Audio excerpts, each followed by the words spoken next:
Assalamualaikum semua. Hari ini kita akan mengetahui amalan-amalan sunat bulan Muharram hari Ashura. Jom kita melihat satu persatu.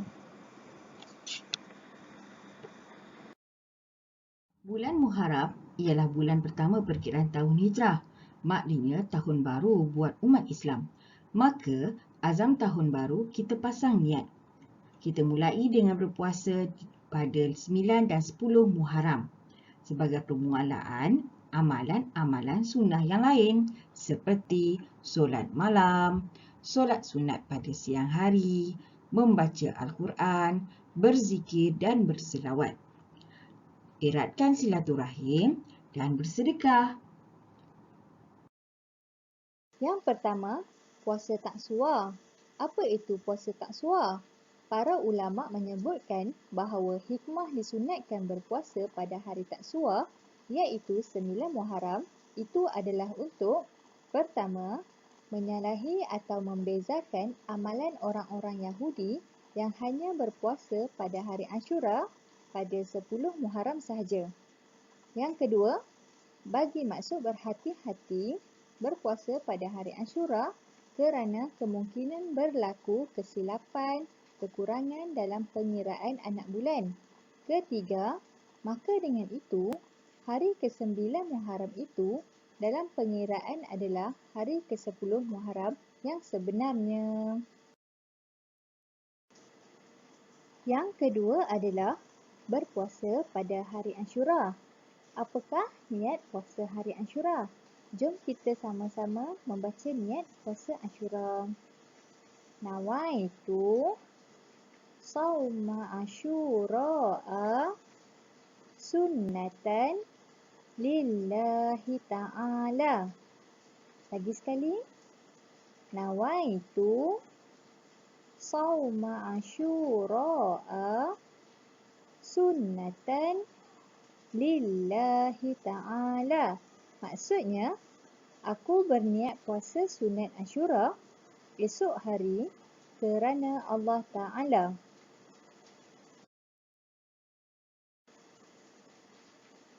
Yang ketiga adalah solat sunat. Disunatkan bersolat 4 rakaat dengan 2 salam. Niat solat sunat Ashura ialah usalli sunnatan Ashura'a rak'ataini lillahi ta'ala. Maksudnya, daku solat sunat Ashura 2 rakaat kerana Allah Ta'ala. Yang keempat adalah memanjangkan tali silaturahim. Memelihara silaturahim akan membuka pintu rahmat dan kasih sayang Allah Subhanahu Wa Taala terhadap hamba-Nya, sekaligus menyuburkan hubungan sesama manusia. Sebagai tanda perkenalan, cukuplah dimulakan dengan senyuman. Seterusnya, apabila sesekali bersua, bolehlah bertegur sapa dan berbual serta menghulurkan juadah untuk mengeratkan hubungan. Percayalah, hubungan silaturahim yang dibina akan menarik aura rezeki yang hebat. Silaturahim semasa pandemik COVID-19. Kita tidak dapat lagi melaksanakan ziarah-menziarahi, maka kita bersilaturahim secara norma baharu dengan bertanya khabar menggunakan aplikasi media sosial yang ada. Serta kita boleh mendoakan dan menghadiahkan Al-Fatihah buat saudara mara dan sahabat handal yang jauh di mata, dekat di hati.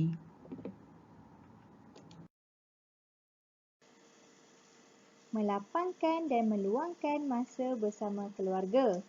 Apa itu keluarga, anak-anak? Keluarga merupakan orang yang paling hampir dan rapat dengan kita. Tanpa mereka, kita akan terasa sunyi.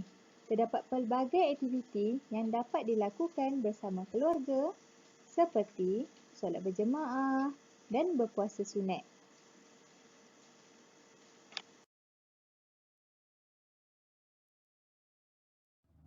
Menyumbangkan bantuan, menghadiahkan keperluan atau menghulurkan pertolongan kepada yang memerlukan adalah Perbuatan ihsan sesama manusia.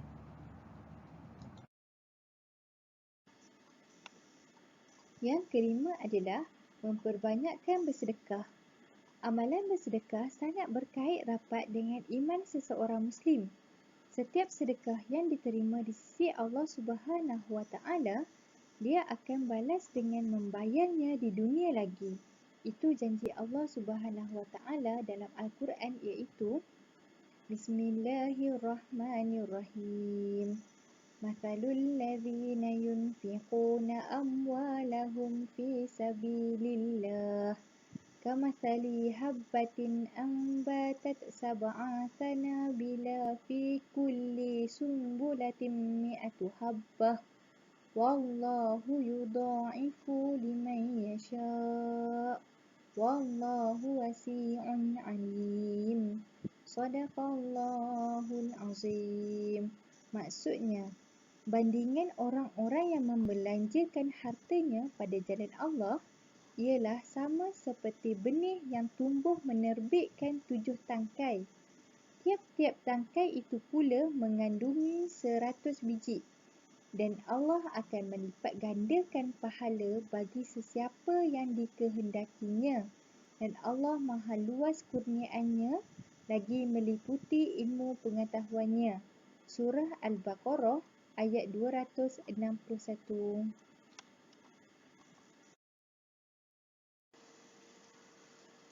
Ketujuh adalah membaca surah Al-Ikhlas. Pada hari Ashura, kita digalakkan untuk membaca surah Al-Ikhlas sebanyak 1000 kali bagi meningkatkan ketakwaan dan ketauhidan kepada Allah Subhanahu Wa Taala di samping mendapat pahala. أعوذ بالله من الشيطان الرجيم بسم الله الرحمن الرحيم قل هو الله أحد الله الصمد لم يلد ولم يولد ولم يكن له كفوا أحد.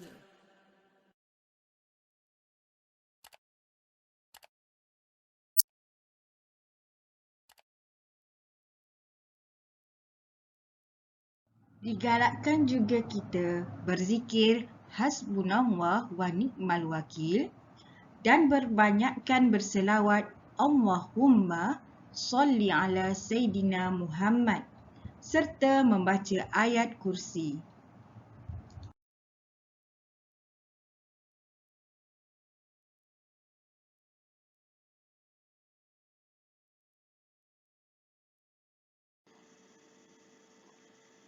Hikmah bubuk Ashura. Banyak keistimewaan yang diberikan oleh Allah Subhanahu Wa Taala pada hari ini, di antaranya adalah gandaan pahala. Seterusnya, hari Ashura adalah hari kasih sayang. Dianjurkan oleh semua Muslim untuk melaksanakan kebaikan. Selain itu, seruan untuk menebarkan kasih sayang kepada sesama Muslim juga terdapat dalam sebuah hadis yang diriwayatkan oleh Tirmizi, iaitu orang-orang yang memiliki sifat kasih sayang akan disayang oleh Allah yang Maha Penyayang. Sayangilah semua yang ada di bumi, maka semua yang ada di langit akan menyayangimu. Kasih sayang itu bagian dari rahmat Allah. Barang siapa menyayangi, Allah akan menyayanginya. Sesiapa yang memutuskannya, Allah juga akan memutuskannya. Hadis riwayat Tirmizi. Apakah kaitan bubuk Ashura dengan hari Ashura?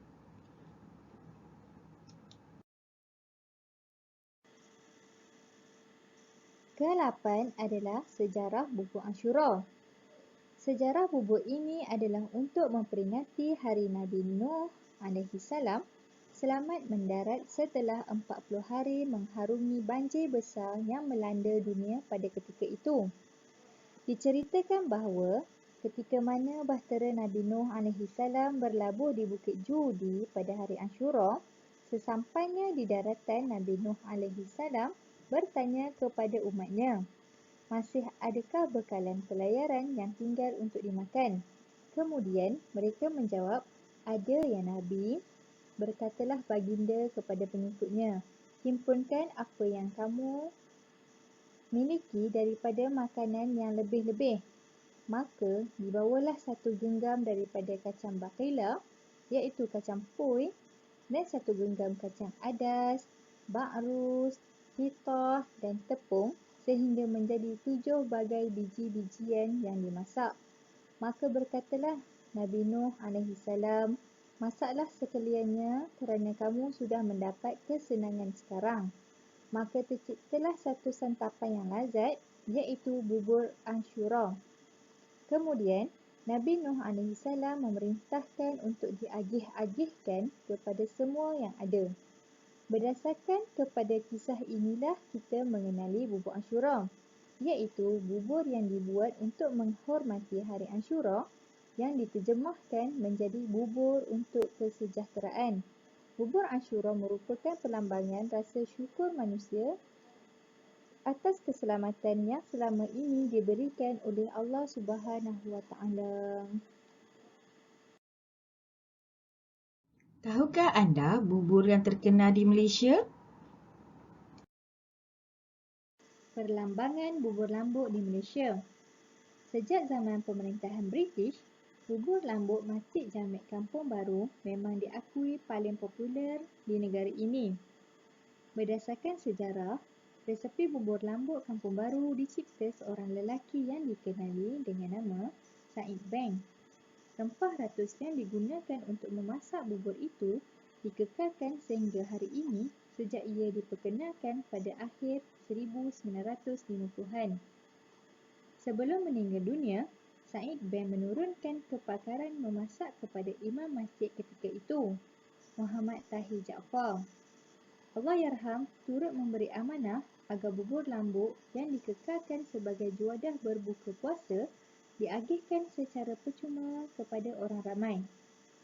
Masjid Jamek Kampung Baru kemudiannya terus menempa sejarah pada tahun 2000 apabila tersenarai dalam The Malaysia Book of Record kerana memasak 100 periuk bubur lambuk secara bergotong royong.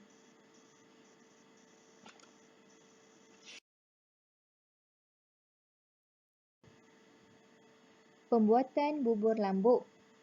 Bubur lambuk atau lambut merupakan hidangan yang masyhur di Malaysia. Ia biasanya dimasak secara bergotong royong di masjid-masjid untuk diagih-agihkan kepada jemaah sebagai hidangan berbuka puasa. Periuk demi periuk dikacau dan diisi dengan campuran rencah seperti santan, daging, kulit kayu manis, bawang, daun sup dan rempah ratus. Pelbagai cara bubur lambuk disediakan pada setiap negeri mengikut uruf kawasan tersebut.